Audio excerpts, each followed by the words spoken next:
Hello students, today I am going to start 11th class physics third chapter motion on a straight line।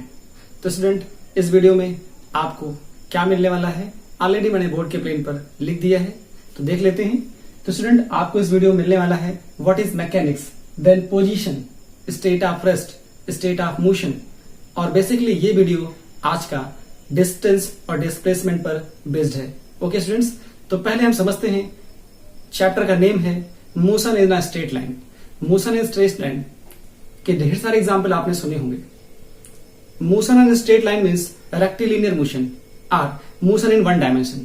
Motion in one dimension means motion of car, motion of bus, motion of train on railway track. Okay students, तो इस तरह ढेर सारे example आप समझ सकते हो।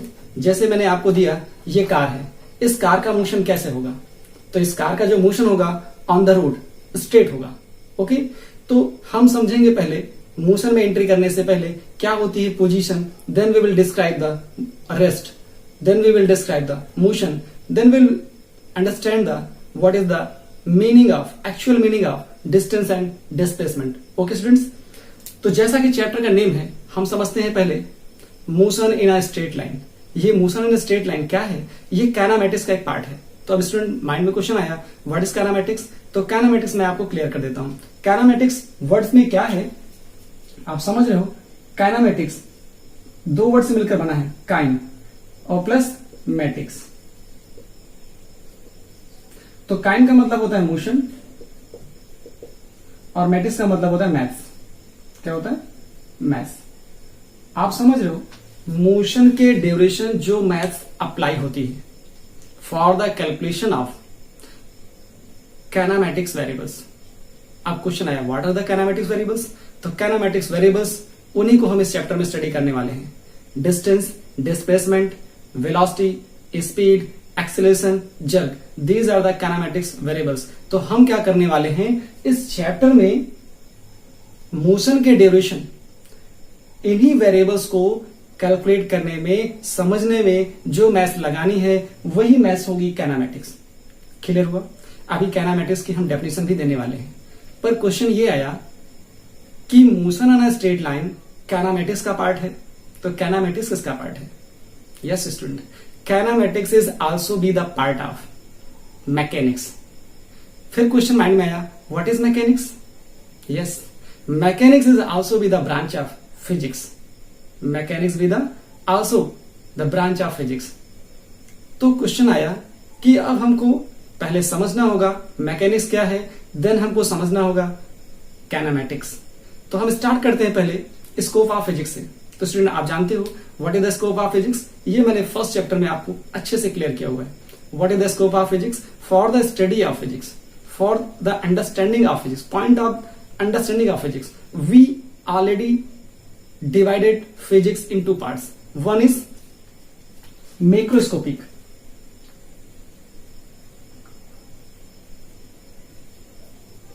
another is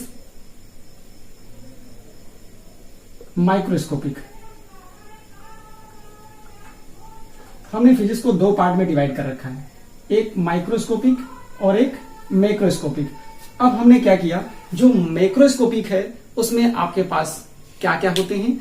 macroscopic में बहुत से आपके पास फिजिक्स की ब्रांचेस हैं, जिसमें पहली ब्रांच है मैकेनिक्स, दूसरा आपके पास आएगा थर्मोडायनेमिक्स, फिर आपके पास आएगा वेव, ऑसिलेशन, फिर आपको पढ़ना होगा इलेक्ट्रोमैग्नेटिज्म, आपको ऑप्टिक्स पढ़ना होगा। फिर आपको देखोगे माइक्रोस्कोपिक। माइक्रोस्कोपिक में क्या होगा, आप देखोगे particle physics, quantum physics, nuclear physics, ये सारा आने वाला है माइक्रोस्कोपिक में। ओके स्टूडेंट्स, तो इस तरह से हम लोगों ने फर्स्ट चैप्टर में इसको समझा था फिजिकल वर्ड में कि फिजिक्स बहुत बड़ा एरिया है। Physics, scope of physics is very wide. For the understanding of physics already we have divided into two parts, one is macro, another is micro. Macro में क्या क्या पार्ट्स हैं, क्या क्या ब्रांचेस हैं फिजिक्स की, और माइक्रो में क्या क्या हैं, ऑलरेडी इसको हम डिस्कस कर चुके हैं। तो स्टूडेंट हम समझते हैं मैकेनिक्स, ये फिजिक्स की पहली ब्रांच। यहां से समझते हैं what is the mechanics. Mechanics is the branch of physics in which we study about the motion of object। Already मैंने डेफिनेशन स्टूडेंट लिखा है, देखोगे mechanics, mechanics the branch of physics in which we study about the motion of object, okay, and the equilibrium object under the action of many forces is known as mechanics. Clear हो गया student? Mechanics further divided into three parts. Mechanics further divided into three parts. One is statics, number 2 kinematics, and third is dynamics. Sorry, okay. आपने देख लिया, first है statics, kinematics and dynamics. तो statics को भी मैंने एक्सप्लेन ऑलरेडी कर दिया है, यहाँ पे लिख दिया है, आप समझ लो। स्टैटिक का मतलब क्या होगा? जब ऑब्जेक्ट रेस्ट में हो और उससे रिलेटेड स्टडी हो। करेक्ट? ऑब्जेक्ट रेस्ट पे हो और उससे रिलेटेड स्टडी हो। और क्या याद रखना है आपको कि ये जो ब्रांच है, it is the not a branch of physics, it is the branch of mechanics. आपने क्या लिखा? It is the branch of mechanics. Statics is the branch of mechanics in which we study about the object at rest. Okay, and now kinematics. What is the kinematics? Kinematics means motion से related है। जब हम study करेंगे motion of object तो क्या होगा?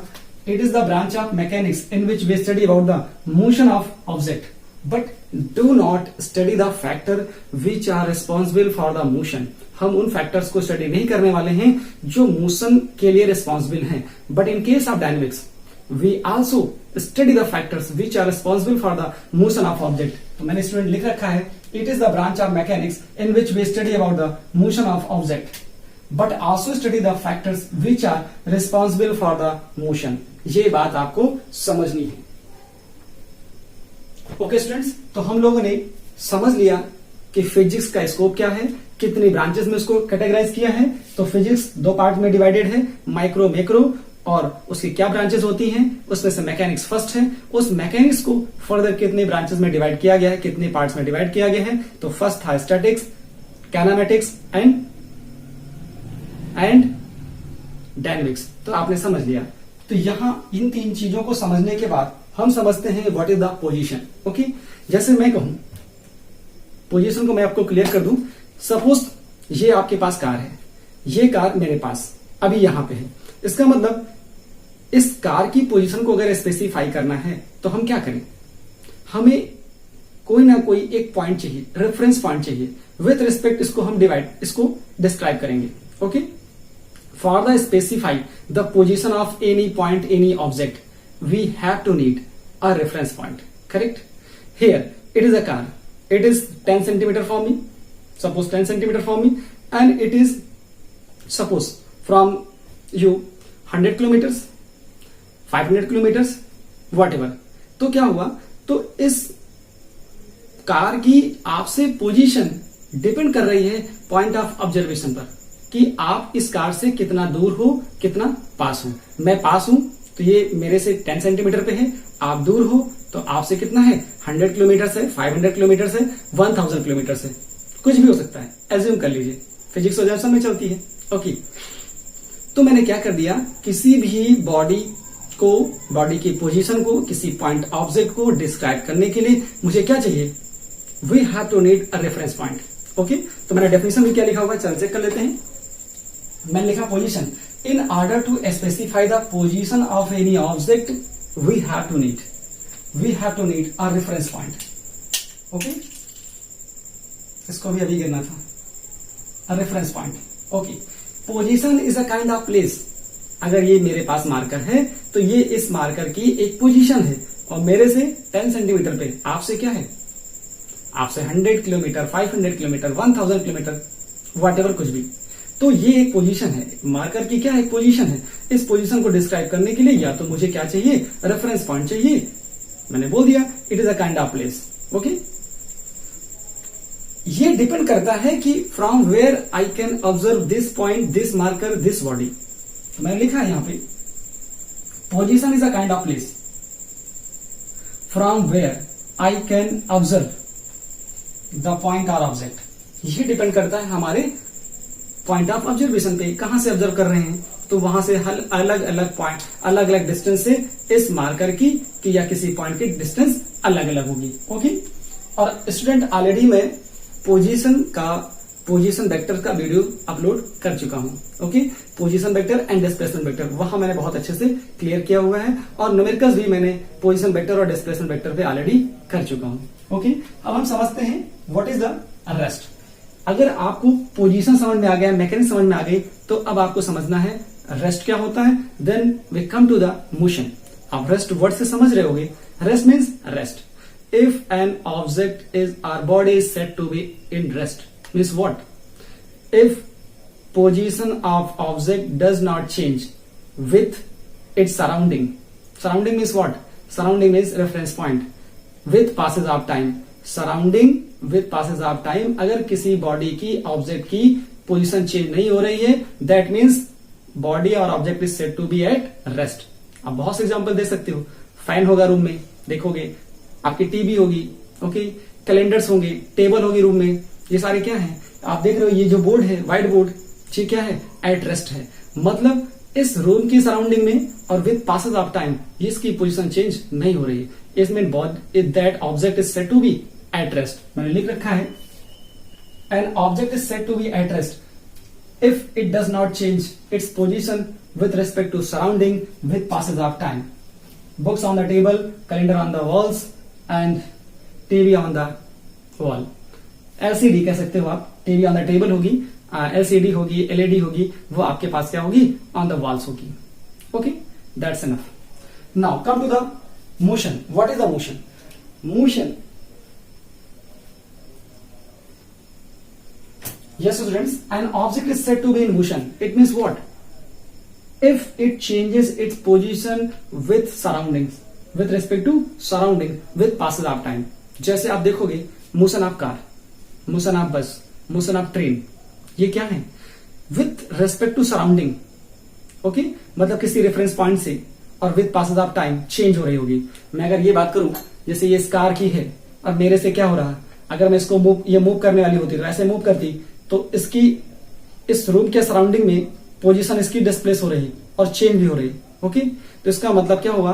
ये motion पे आ जाएगी। लेकिन अगर ये स्टेशनरी रहे, इसी जगह पे रहे, देयर इज नो चेंज, इसका मतलब क्या हो जाएगा? कि वो रेस्ट हो जाएगा। Now student come to the, we understand what is the distance. Come to the term distance and displacement. Okay students, distance is very simple. Okay, what is distance? आप डिस्टेंस को क्या कहते हो? पाथ लेंथ कहते हो। क्या होता है? Path length. तो डिस्क्राइब कैसे करोगे? तो मैं लिखता हूं एक साइड में डिस्टेंस, मैंने यहां पे लिखा स्टूडेंट डिस्टेंस, और यहां लिखता हूं डिस्प्लेसमेंट। मैंने स्टूडेंट बोला था आपसे कि ये पूरा वीडियो जो आज डिपेंड करेगा वो डिस्टेंस और डिस्प्लेसमेंट पे और इस पे बेस्ड न्यूमेरिकल्स की। अभी जो आपने पढ़ा वो तो इस चैप्टर का इंट्रोडक्शन था, वो इंट्रोडक्शन था। What is distance? आप डिस्टेंस को कैसे बताओगे? The length of path, the path length या length of path, the length of path travel by moving object. Okay students, the length of path traveled by moving object in a given interval of time. Interval of time. तो इस चीज को बोलते हो आप क्या? इसको बोलते हो आप डिस्टेंस। क्या बोलते हो? Called distance. इसको आपने बोला स्टूडेंट डिस्टेंस। ओके, यहां पे क्या होगा? डिस्प्लेसमेंट को कैसे डिफाइन करोगे? It is very simple. It is the minimum और शॉर्टेस्ट डिस्टेंस बिटवीन नहीं लिखोगे, फ्रॉम। अगर बिटवीन लिखा तो रॉन्ग है। Distance from initial position to final position। अभी मैं बताऊंगा कि बिटवीन क्यों नहीं लिखते। Final position called displacement. Okay student, तो यहां से आपको ये क्लियर हो जाता है डिस्टेंस और डिस्प्लेसमेंट। ये तो है स्टूडेंट डेफिनेशन। अब मैं समझाता हूं आपको इसको फिगर से। कैसे, जरा देखिए, समझ लीजिए ये आपका हाउस है, ओके, और यहां आपका स्कूल है, ओके। तो आप घर से अपने निकले स्कूल के लिए, एक मैंने पाथ दिया आपको, ये आपके पास 5 किलोमीटर, करेक्ट। और दूसरा रास्ता ये है कि आप डायरेक्ट ना जाएं, शहर घूमते हुए जाएं, तो ये रास्ता है आपके पास, स्कूल पहुंच गए, और शहर को घूमते हुए दूर से जाइए तो यहां पहुंच गए, और शहर से दूर होते हुए जाइए, ऐसे यहां आ गए। तो आपके पास पाथ कितने हो गए, तो आप देखोगे एक पाथ ये हो गया, एक पाथ आपके पास 2 हो गया, ये पाथ हो गया 3rd, ये पाथ हो गया 4th। अब मैंने क्या दिया, ये 5 किलोमीटर था, इसको मैंने बोला ये 10 किलोमीटर है, और ये वाला 3rd है, ये 1 है, 2nd है, ये 4th, मैंने इसको बोला ये 30 किलोमीटर, और ये आपके पास 40 किलोमीटर। तो इतने पाथ को ट्रेवल करके कोई पहुंचता है। तो डेफिनेशन जरा देखिए, आप डेफिनेशन देखोगे और डिफरेंस भी आपको क्लियर हो जाएगा, डेफिनेशन भी क्लियर होगी और डिफरेंस भी क्लियर होंगे, ओके। तो आप स्टूडेंट देखिए यहां से, तो आप देखोगे कि ये एक शॉर्टेस्ट पाथ है। शॉर्टेस्ट पाथ मतलब from initial point two final position, वो जो होता है वो होता है डिस्प्लेसमेंट, ओके। तो आप समझ पा रहे हो यहां से पहला पॉइंट इजिली आप बना सकते हो डिफरेंस के लिए कि इट इज ऑलवेज स्ट्रेट। क्या होता है, इट इज ऑलवेज स्ट्रेट, ये ऑलवेज स्ट्रेट होता है। और ये क्या होता है, it may be straight or curve, straight or curve. एक पॉइंट मिल गया। आप दूसरे पॉइंट की बात करिए, जब ये देख रहे हो ये ऐसी डिस्टेंस है जहां पर डिस्प्लेसमेंट और डिस्टेंस दोनों सेम है। इन पार्ट में देखोगे तो जो डिस्टेंस है वो ज्यादा है, लेकिन पाथ नंबर 1 की बात करोगे फॉर स्ट्रेट पाथ, क्या देखोगे, फॉर स्ट्रेट पाथ, यहां पे देखोगे for straight path, straight path क्या होगा, distance is equal to displacement होगा।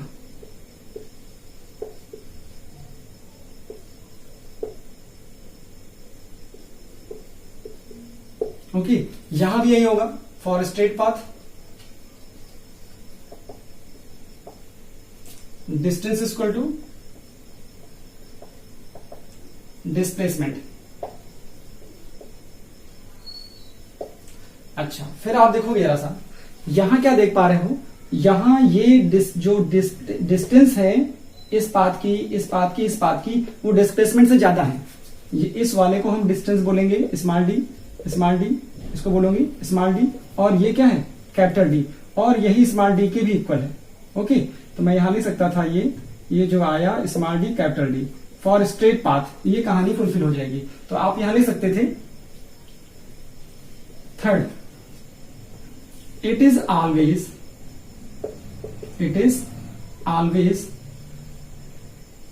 less than, it is always less than or equal to distance, okay. ये हो जाएगा, ये क्या हो जाएगा, it is always greater than or equal to displacement, ये होगी बात। अब आप 4th पॉइंट की तरफ चलोगे तो ये होती है vector quantity, it is vector quantity,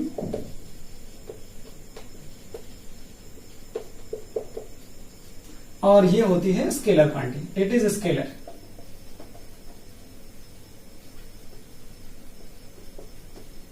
तो यहां से आपको ये क्लियर हो गया। स्टूडेंट मैं चेक कर लेता हूं camera, yes correct. Now come to the fifth property, ये वेक्टर क्वांटिटी हो गई, इट्स यूनिट बेटा, यूनिट आपके पास आ जाएगी। आप देखोगे इसकी जो यूनिट होगी वो होती है मीटर, करेक्ट, इसकी भी यूनिट होती है metre.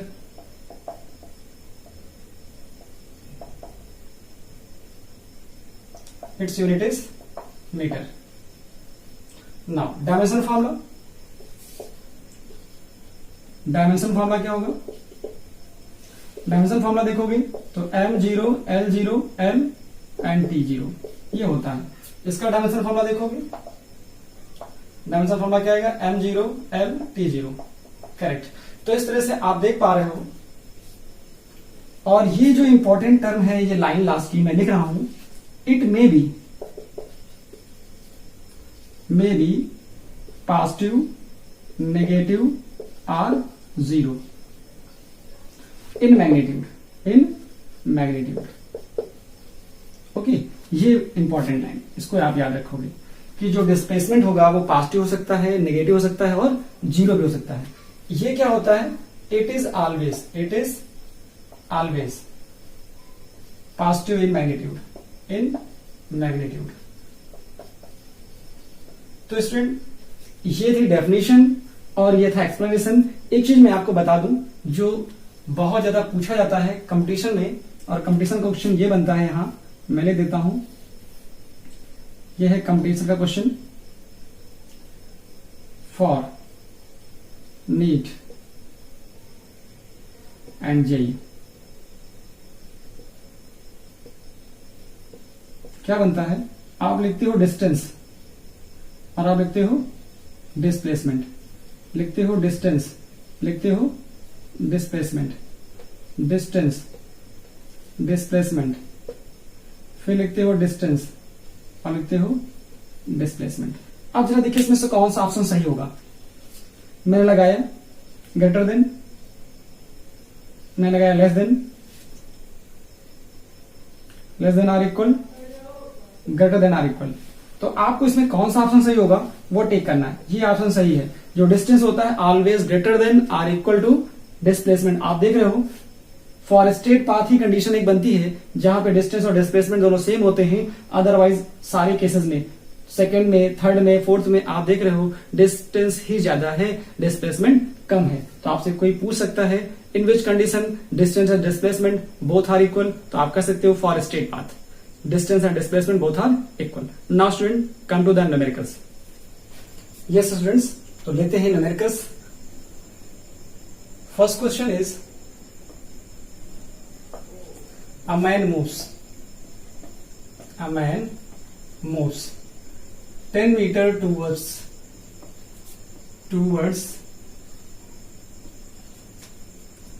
east, okay, and return back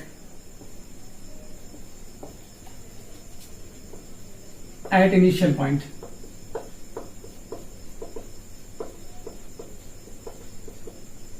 And then moves 5 meter towards west. Find path length. आप समझ रहे हो पाथ लेंथ का मतलब क्या बोलना है मुझे? Distance, path length and displacement. तो आपको दो चीजें समझनी है, डिस्प्लेसमेंट और पाथ लेंथ। तो क्या किया गया क्वेश्चन में, देखोगे आप क्वेश्चन में आपको ये बोला जा रहा है, ये है आपके पास ईस्ट, ये हो गया वेस्ट, ये हो गया नॉर्थ, ये हो गया साउथ। जरा देखिए यहां पे आप इधर कितना गए? आप गए 10 मीटर, ओके, तो इधर 10 मीटर जाना है। 1 2 3 4 5 6 7 8 9 10, करेक्ट। आप इधर 10 गए, चले गए 10 मीटर, किधर गए? ईस्ट, टूवर्ड्स ईस्ट कर दिया। फिर आप क्या हुआ? रिटर्न हो गए, यहां से वापस इस पॉइंट पे आ गए जहां से चले थे। Then moves 5 metre towards west. आप इधर गए 5 मीटर, यहां कितना गए? 5 मीटर। तो आपको क्या निकालना है? आपको निकालना है डिस्टेंस। तो आप देखोगे डिस्टेंस कितनी हो गई आपकी? डिस्टेंस हो गई total path length, total distance travel by the moving body. तो मूविंग बॉडी पहले गए 10 प्लस 10 वापस आए प्लस 5 गए, कितना आ गया? ये आ गया 25 metre. Correct. Now what is displacement? Displacement क्या होगा? डिस्प्लेसमेंट मैंने बोला था आपको कि आपको बिटवीन नहीं लिखना है, from initial position to final position. Initial position ये हो गई और फाइनल पोजीशन ये हो गई, तो यहां से यहां तक का डिस्प्लेसमेंट कितना है? तो आप बोलोगे यहां देखो ये 0 पे है और ये -5 पे। क्या हो गया? ये हो गया 0 पे, ये हो गया -5। कितना आया? आप लिखोगे 0 from initial to final, from initial to final, और फाइनल कितना है? यहां आपके पास -5। कितना आया? ये आपके पास आया +5 मीटर। किधर आया? Towards west, towards west. तो ये आपको बताना है, क्योंकि ये वेक्टर क्वांटिटी है तो आपको डायरेक्शन भी देनी है, तो आपको आंसर मिल गया। ओके, मैंने स्टूडेंट बोला था आपसे कि डेल्टा का मतलब होता है डिफरेंस किसके बीच में? Between final position and initial position. Correct. But जो डिस्प्लेसमेंट है इसकी मीनिंग कुछ और है। इसकी मीनिंग ये है initial position minus final position. आपको ये समझना है, तो इसको आप कहीं नोट भी कर लोगे, ये दोनों मीनिंग आपसे मिस्टेक ना हो। अब हम लेते हैं स्टूडेंट क्वेश्चन नंबर 2। क्या लेते हैं? Question number 2। क्वेश्चन नंबर 2 क्या होगा? क्वेश्चन नंबर 2 है a man, question number 2, a man moves 10 meter towards west, towards north कर देता हूं, towards north, and then 20 meter towards east. Okay, क्या हो गया? 20 metre towards east. Find path length and displacement. Simple question हो गया। अब आप देखो, ये आपके पास है इधर ईस्ट, वेस्ट, नॉर्थ और ये साउथ। अब आप देखोगे पहले गए आप 10 मीटर, कहां? 10 मीटर गए नॉर्थ में, फिर 20 मीटर गए किधर? ईस्ट में। अब आपकी ये हो गई फाइनल पोजीशन, ये हो गई इनिशियल पोजीशन। तो इनिशियल पोजीशन से फाइनल पोजीशन को स्ट्रेट एक पाथ दे दीजिए। ओके, और यही जो स्ट्रेट पाथ होगा वही होगा डिस्प्लेसमेंट। करेक्ट, ये डिस्प्लेसमेंट होगा। अब ये डिस्प्लेसमेंट आप फाइंड कर दे सकते हो किससे? With help of Pythagoras theorem. क्या होगा? ये एंगल 90 डिग्री है, आप देख रहे हो, ये निकालना है आपको, तो आप डिस्प्लेसमेंट इजीली निकाल सकते हो। डिस्प्लेसमेंट कितना आ जाएगा? यहां से आप देखोगे ये आएगा 10 का स्क्वायर प्लस 20 का स्क्वायर। तो आप यहां देखोगे ये 100, ये 400, ये आया 500 ले सकते हो। 5 इंटू 100, तो इसका 100 का 10 आएगा, 10√5 मीटर आ जाएगा। कितने एंगल पे है? तो आप देख सकते हो, अगर यहां से एंगल निकालते हो तो एंगल ले लीजिए, कितने एंगल पे आएगा, या फिर यहां से देखना चाहो कि फ्रॉम वर्टिकल कितना एंगल आएगा, तो यहां से आप एंगल भी निकाल सकते हो। जरूरत नहीं है, फिलहाल आपसे डिस्प्लेसमेंट पूछा गया, इतना होगा। करेक्ट। डिस्टेंस अगर पूछते तो क्या होता? डिस्टेंस की अगर बात करते तो क्या होता? डिस्टेंस है 10 मीटर 20 मीटर, कितना आया? 10 मीटर प्लस 20, ये आ गया 30 मीटर। इस तरह से डिस्टेंस और डिस्प्लेसमेंट स्टूडेंट आप इजिली काउंट कर पाते हो। अब हम बात करते हैं नेक्स्ट क्वेश्चन की।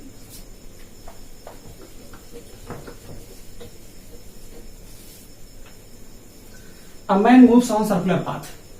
Question number 3. A man moves on circular path. ये इंपॉर्टेंट क्वेश्चन है। Circular path of radius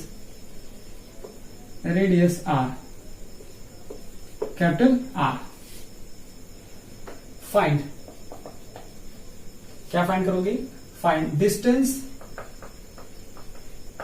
and displacement इन, किसमें? इन, पहला आप ले लो, पहले तो सर्कुलर पाथ बना लो। ये हो गया आपके पास सर्कुलर पाथ, ठीक है, ये सेंटर हो गया। आप यहां से गए ए बी सी डी, ऐसा दे दिया मैंने। अब जरा देखो, अब आपको निकालना है ए टू बी दूसरा, A to C third, A to D. Okay, एक और निकाल लीजिए आप, फोर्थ ए टू ए। तो आपको इतना निकालना है, डिस्टेंस और डिस्प्लेसमेंट एवरी केसेस। तो अब आप देखोगे स्टूडेंट, यहां से यहां तक का क्या होगा? आप रेडियस समझ रहे हो कितनी है? आर है। तो सर्कमफ्रेंस क्या होगा total? Circumference, circumference of circle क्या होगा? वो होगा 2 पाई आर। क्लियर हो गया? टोटल जो पाथ होगा, इसके जो कोई पर्सन होगा यहां पर, ठीक, ये अगर इसको ट्रेवल करेगा तो उसको कितना डिस्टेंस ट्रेवल करना पड़ेगा? 2 पाई आर। जरा देखो आप, 2 पाई आर, इसको इतने चलने में कितनी डिस्टेंस होगी? मैं बात कर रहा हूं किसकी? A to B. A to B में जो डिस्टेंस होगा वो कितना आएगा? डिस्टेंस टोटल तो होता है 2 पाई आर। अब 2 पाई आर के 4 पार्ट कर दीजिए, तो कितना आ जाएगा? जरा देखो, 2 पाई आर डिवाइडेड बाई 4, तो ये आ जाएगा कितना? यहां से आ जाएगा जाके पाई आर बाई 2। मतलब यहां से यहां तक की जो डिस्टेंस होगी वो कितनी आ जाएगी? पाई आर बाई 2। करेक्ट। ऐसा ही ए टू सी निकालते तो यहां तक कितना आता? जो 2 पाई है उसको आप डिवाइड करते 2 से, तो यहां से डिस्टेंस कितनी आती? यहां से डिस्टेंस आ जाती 2 पाई आर डिवाइडेड बाई 2, तो आपको मिल जाता पाई आर। ओके, सब मीटर में आ जाता। फिर आप निकालते A to D. A to D क्या होता? ए टू डी निकालते तो आपको क्या मिलता है स्टूडेंट? जरा देखिए, यहां से यहां तक, तो ये वाला हुआ पाई आर बाई 2, ये वाला हुआ पाई आर बाई 2, ये हुआ पाई आर बाई 2। कितना आ जाएगा? 3/2 पाई आर। करेक्ट। ऐसे ही अगर यहां देखते डिस्टेंस, तो टोटल यहां से चले थे और वापस वहीं आ गए, तो ये हो जाएगा 2 पाई आर। अब आपको समझना है डिस्प्लेसमेंट। अब हर केस में स्टूडेंट डिस्प्लेसमेंट देखोगे तो पहले आप डिस्प्लेसमेंट यहां से ए टू बी निकालिए। ए टू बी निकालना है तो उसको आप ज्वाइन कर दीजिए ए से बी, ये डिस्प्लेसमेंट आ जाएगा। ये क्या आ जाएगा? डिस्प्लेसमेंट। तो आप इजिली यहां पर पाइथागोरस थ्योरम यूज कर सकते हो, और यूज करोगे तो क्या आएगा? आप लिख रहे हो डिस्प्लेसमेंट, डिस्प्लेसमेंट किसमें निकाल रहे हो? Displacement A to B. आप यहां देखोगे जो डी की वैल्यू आएगी under root r square plus r square, कितना आ जाएगा जाके? ये आ जाएगा 2r स्क्वायर, और यहां से निकालोगे अंडर रूट 2r आ जाएगा। करेक्ट। ऐसे ही आप इसके लिए निकालते तो क्या होता? A to C, displacement A to C क्या होगा? ए टू सी निकालोगे तो क्या आएगा? जरा देखो, इनिशियल से फाइनल, मतलब आर और प्लस आर, मतलब आर तो होगा और नेगेटिव आर भी होगा, तो कितना आएगा? 2r। करेक्ट। फिर आप देखो जरा सा, डिस्प्लेसमेंट निकालना है A to D. A to D निकालोगे तो इसको ज्वाइन करना पड़ेगा। अब ए टू डी क्या आएगा? Displacement A to D.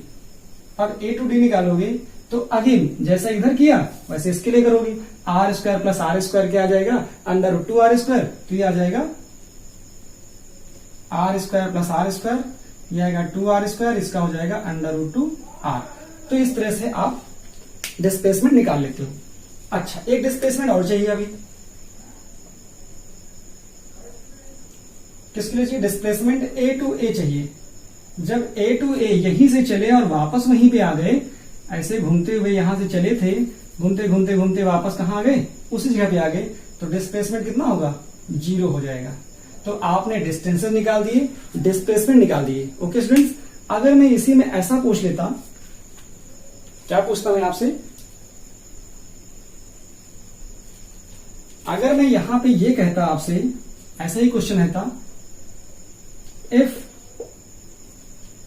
Man covers circular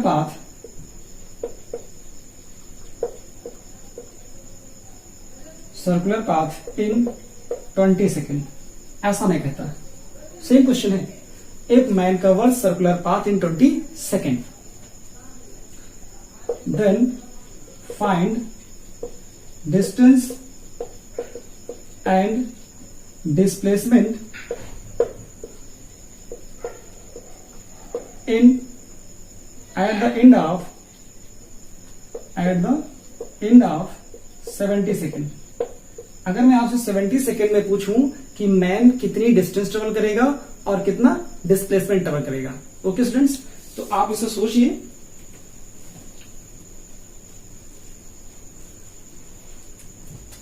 सोच लिया आपने, अब कितना इसका आंसर आने वाला है जरा देखिए। अगर इसका आंसर आप देखोगे तो आप देखो 20 सेकेंड में 1 टन पूरा होता है, करेक्ट। तो 40 सेकेंड में 2 होंगे, 60 सेकेंड में थर्ड होगा और 10 सेकेंड में क्या होगा, हाफ होगा। मतलब जो 70 सेकेंड में है, इन 70 सेकेंड क्या लिखोगे, इन 70 second at the end of 70 second man covers 3 round, man covers 3 round and reaches कहां पहुंचेगा, and reaches A to C हो गया। मतलब 3 राउंड का कितना हो गया, आप डिस्टेंस देखोगे 3 राउंड्स का, तो एक का होता है 2 पाई आर, मतलब 2 पाई आर प्लस 2 पाई आर, यहां पे आएगा 2 पाई आर, यहां 2 पाई आर और प्लस पाई आर। मतलब फर्स्ट राउंड का ये आया, first round, second round, third round और हाफ राउंड, ये हो गया आपके पास 7 पाई आर मीटर। ओके, तो इतना रिजल्ट आया डिस्टेंस का। अच्छा, डिस्प्लेसमेंट कितना होगा जरा देखो, डिस्प्लेसमेंट यहां से यहां तक कितना होगा, क्योंकि आप मैन यहां पहुंच चुका है, यहां से चला था और यहां पहुंच गया। चलिए, तो ये बीच में रास्ते से, इसी रास्ते से गया होगा ये। तो डिस्प्लेसमेंट कितना होगा, इनिशियल टू फाइनल, इसका मतलब r माइनस आर, ये हो गया आपके पास 2r। इतने मीटर डिस्प्लेसमेंट हो गया और इतना हो जाएगा इसका पाथ लेंथ, ये होगा और डिस्प्लेसमेंट भी हो जाएगा। एक क्वेश्चन मैं इसी के और आपको कराता हूं। अगर मैं ऐसा बोलूं, मैन कवर्स, तो आपके पास क्वेश्चन नंबर 4 हो गया था और ये थर्ड था। अब मैं क्वेश्चन नंबर 5 की बात करता हूं। Okay, question number 5, man covers, student मैं देख लेता हूं कैमरे को, yes. A man moves on circular path of radius r. Find the distance and displacement when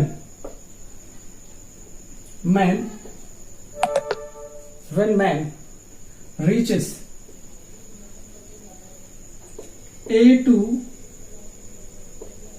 B and it makes an angle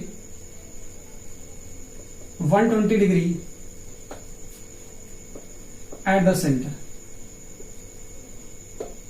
of circle। ये कंडीशन आपको दे दी गई। Okay, ये कंडीशन स्टूडेंट आपको दे दी गई है और अब आपको इस क्वेश्चन को करना है। अब आप जरा देखिए, आपके पास सर्किल कुछ ऐसा है और मैन यहां कहीं ए से यहां पहुंच गया, कहां पर, इस पॉइंट पे पहुंच गया। यहां था कोई पर्सन और ये होते होते ये यहां पहुंच गया। अब जरा देखो, इसने बनाया एंगल कितना, 120 डिग्री, रेडियस कितनी, r। अब आपको यहां से यहां तक पहुंचने के लिए इसने कितना डिस्टेंस कवर किया होगा और कितना इसका डिस्प्लेसमेंट होगा A to C। ये आपको दो चीजें बतानी है। ओके, तो मैं इसके आपको दो मेथड बताता हूं, एक जनरली जो आपको आता है और इसका एक ट्रिक भी बताता हूं। तो जरा देखो, अगर आपको डिस्टेंस निकालना है तो क्या करोगे आप? डिस्टेंस निकालना है तो फॉर्मूला आप यूज करो। कैसा? आपको मालूम है एंगल इज इक्वल टू, आपको ए बी निकालना है, ठीक है। Angle is equal to arc upon radius. बस ये एंगल होना चाहिए किसमें? इसको होना चाहिए रेडियन में। It should be in radian. कितना एंगल है? 120 डिग्री, ठीक है। मैंने 120 डिग्री को पाई अपॉन 180 से मल्टीप्लाई कर दिया। कितना मिल गया आपको? आप देख रहे हो ये मिल जाएगा, 0 0 कैंसिल होगा और 6 2 12 और 6 3 18, तो ये आ जाएगा 2 पाई बाई 3। यहां से आर कितना है? आर्क है आपके पास ए बी, ओके, और आपके पास रेडियस कितनी है? आर। तो यहां से देख रहे हो तो जो ए बी है या जो डिस्टेंस है वो आने वाली है कितनी? 2 पाई आर बाई 3। ये आंसर आपके पास आ जाएगा। अब जरा डिस्टेंस देखो, ये डिस्प्लेसमेंट निकालना है। अभी तक तो इजी था, हम पाइथागोरस थ्योरम लगा पा रहे थे। ओके, क्यों? क्योंकि वहां एंगल 90 डिग्री था और इजिली हमसे सॉल्व हो जा रहा था। लेकिन जब 90 डिग्री नहीं होगा तो आप एक फॉर्मूला यूज करोगे। क्या? डिस्प्लेसमेंट के लिए डी निकालना है तो फॉर्मूला यूज करोगे। क्या? 2r sin theta by 2। कैसे आया मैं बता दूंगा अभी, पहले तो उसका सोल्यूशन देखो। तो ये आया 2r साइन, यहां कितना है? थीटा की वैल्यू कितनी? थीटा की वैल्यू 120। जब यहां 120 रखोगे 2 से डिवाइड करोगे 60 आएगा। कितना आया? साइन 60। तो ये आया 2r साइन 60 होता है √3/2। आप कैंसिल करोगे तो क्या मिलेगा? √3r। ये इसका आंसर आया। अब मैं आपको सिखा देता हूं कि ये कैसे आपको मिला होगा, ये फॉर्मूला कैसे आया होगा। जरा देखो, इस फॉर्मूले के लिए, इस फॉर्मूले के लिए क्या करोगे आप? देखो यहां पे यूज करो triangle law, triangle law vector addition, using triangle law of vector addition. अगर वेक्टर एडिशन यूज करोगे head tail method, by head tail method, head tail method. अब हेडटेल मेथड क्या होता है? अब हेडटेल मेथड देखोगे तो ये वेक्टर, एक मान लो ये वेक्टर r1 है और इस वेक्टर को मान लो r2 वेक्टर, ठीक, और इस वेक्टर को हमने कहा d वेक्टर। तो आप देखोगे वेक्टर a मतलब r1 वेक्टर के हेड से हमने इस वेक्टर को ऐड कर दिया, तो फाइनल क्या आएगा जाके? ये फाइनल आएगा जाके r2 वेक्टर, और यहां से जो d की वैल्यू निकलेगी वो निकलेगी r2 माइनस r1 वेक्टर। तो अगर हम इसका मैग्नीट्यूड निकालना चाहें तो क्या आएगा? Magnitude of d vector. तो यहां से d वेक्टर का जो मैग्नीट्यूड आएगा वो कितना आने वाला है स्टूडेंट? वो यहां से आ जाएगा जाके r2 square plus r1 square minus 2r1 r2 cos theta, ये आएगा। और जरा r1 r2 सेम है तो क्या मिलेगा? d की वैल्यू मिलेगी r square plus r square minus 2r square cos theta. और यहां से देखोगे तो 2r स्क्वायर कॉमन होगा तो यहां से आएगा 1 माइनस cos थीटा। तो आपको यहां याद होना चाहिए कि 1 माइनस cos थीटा होता क्या है। ये ट्रिग्नोमेट्री में आपको मालूम होना चाहिए, ये होता है 2 साइन स्क्वायर थीटा बाई 2। यहां रखोगे तो आपको मिलेगा 2r square into 2 sine square theta by 2, और इसको जब सॉल्व करोगे 2 2 4 तो यहां आएगा 2, r स्क्वायर से r आएगा और यहां से आ जाएगा साइन थीटा बाई 2। तो आप देख रहे हो ऐसे केसेस में जहां पर 90 डिग्री ना हो, आप स्टूडेंट इजिली इस फॉर्मूले को लगा करके आप अपना डिस्प्लेसमेंट काउंट कर सकते हो। समझ में आया? ऐसे क्वेश्चन में आप ऐसा फॉर्मूला यूज करोगे जहां पे 90 डिग्री नहीं होगा। कुछ क्वेश्चन और देख लेते हैं। ओके स्टूडेंट्स, इस क्वेश्चन को आप पहले ट्राई करिए 1 टाइम्स 2 टाइम्स 3 टाइम्स, देन फिर वीडियो को आगे कंटिन्यू करिए। ओके, देखते हैं क्वेश्चन को। ये है आपके पास ईस्ट वेस्ट नॉर्थ साउथ, और ये क्वेश्चन कंपटीशन लेवल का है। ओके, चलो देखिए यहां से पहले आप यहां थे, यहां से आप गए 15 मीटर, कहां गए? 15 मीटर, इधर गए 15 मीटर। ओके, 15 मीटर गए कहां? Towards north. फिर आप गए 10 मीटर, इधर गए 10 मीटर, 10 मीटर टूवर्ड्स ईस्ट गए। ईस्ट के बाद आपको जाना है साउथ वेस्ट। कहा जाना है? South west. कितने आपको कितना डिस्टेंस चलना है? इतने मीटर चले थे नॉर्थ में, इतने मीटर चले ईस्ट में, और 15√2 मीटर चलना है साउथ वेस्ट। करेक्ट। तो आप साउथ वेस्ट का जैसे ही नाम आया तो समझ में आ गया कि ये एंगल कितना है? 45। कितना हो गया? 45। ये एंगल 45 आपको मालूम चल गया जैसे ही कहा गया साउथ वेस्ट। अच्छा, अब इसके दो कंपोनेंट होंगे, एक इधर होगा और एक इधर होगा। इधर वाला कंपोनेंट जरा देखिए कितना होगा? ये होगा 15 cos, सॉरी पहले इसके साथ एंगल है तो ये वाला आएगा 15 cos 15√2 cos 45, और इधर वाला होगा 15√2 sin 45। आपको मालूम है sin 45 क्या होता है स्टूडेंट? sin 45 आप देखोगे तो ये होता है 1/√2, इसका भी 1/√2, तो 1/√2 कैंसिल होगा यहां से, और यहां से मिल जाएगा कितना? 15√2 इंटू 1/√2, तो आएगा 15 मीटर। और यहां से भी देखोगे क्या आने वाला है? आएगा 15√2 इंटू 1/√2, तो यहां से मिलेगा 15 मीटर। करेक्ट। तो अब आप यहां से क्या करो, इस पॉइंट पे जब पहुंचोगे तो पहले 15 मीटर नीचे आ जाइए। ओके, 15 मीटर नीचे आइए, फिर चलिए इधर कितना? इधर चलना है आपको 15 मीटर, तो यहां से चलते हुए 15 मीटर यहां पहुंचोगे, तो ये होगा आपका 15 मीटर।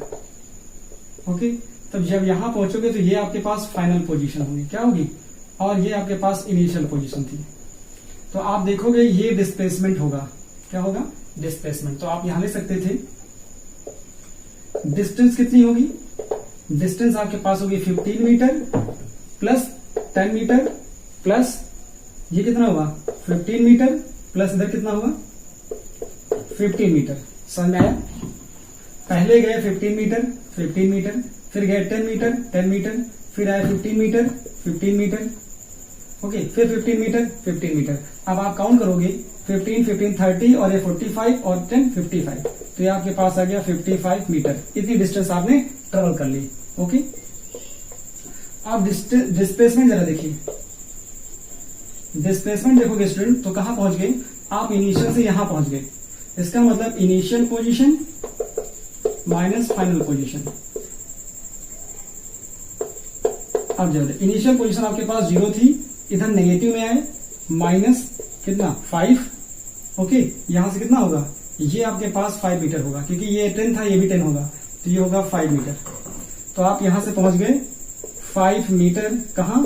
Towards west. तो ये आई होप स्टूडेंट्स आपका डिस्टेंस और डिस्प्लेसमेंट से रिलेटेड कॉन्सेप्ट क्लियर हो गया होगा। अगर ऐसा हो रहा है तो वीडियो को लाइक कीजिए, दोस्तों के साथ शेयर कीजिए, चैनल सब्सक्राइब नहीं किया है तो कर लीजिए। Thank you so much.